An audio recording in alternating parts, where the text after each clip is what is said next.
Coming up, one remodel inspires another. Wow, now we're going to have a yard that maybe we need to do some work on. Everyone digs the idea of a sunken garden and warms up to a new fireplace. But someone is making waves about a water feature. At first we said, no, we don't think we really need that. Things get off to a rocky start.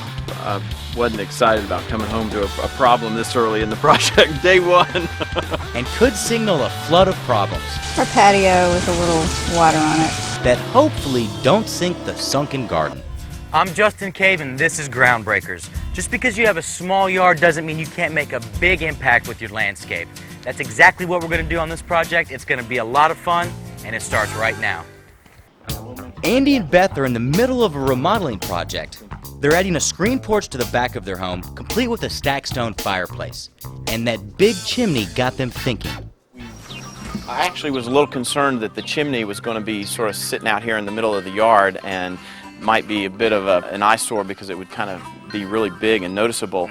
So we had this idea to, well, why don't we open up a fireplace on the back side of the chimney. So you're going to have a fireplace down here in the yard and in the landscape and a fireplace up top. Right. The project really took off and evolved from just a screen porch and some, additional living space to, wow, now we're going to have a yard that doesn't look so great that maybe we need to do some work on, and so it sort of evolved and blossomed into a much bigger project.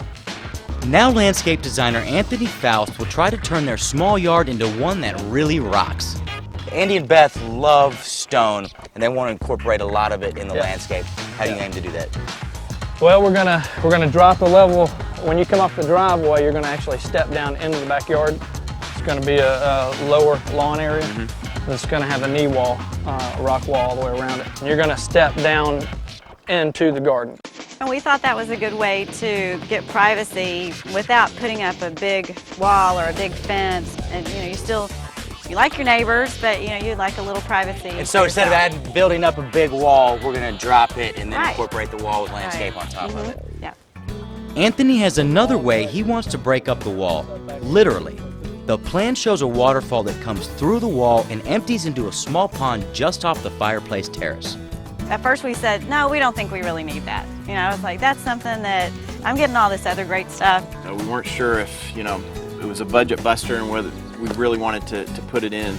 But Anthony has done a nice job of convincing us that it would be something that we would really miss if it wasn't here. So this is actually Anthony's water feature. It is. It's Anthony's water feature. We're going to call it Anthony's Pond.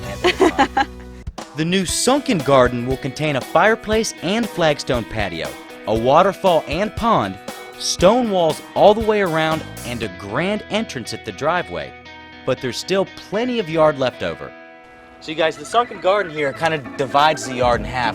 What do you want to do with the rest of this space?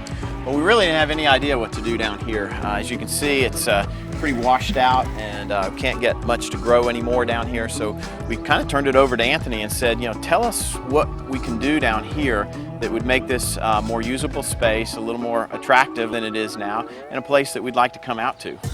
We don't come out here now. You guys never use this space? No, never.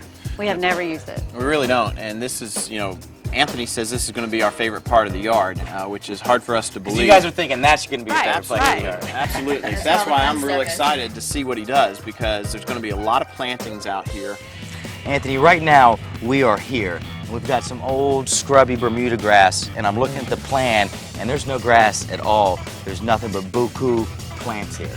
Absolutely. It's too shady for grass, as you can see. We're going to bring in a lot of plant material, a lot of mondo grass, 500 mondo grass, just in this area alone. So we're just going to blanket it with masses of sweeping plants. Yeah. So Anthony's got the green light on adding more green to the yard, but Andy's looking to save a little green by asking for undersized plants. If we can go a little smaller on a few things and keep our budget in line that way, we may do that. I really don't want to create a space that looks like it's been here for 10 years. We actually want to see this space grow up with us, and so we're willing to put some plants in here that maybe aren't fully grown and fully mature, but will grow with our family.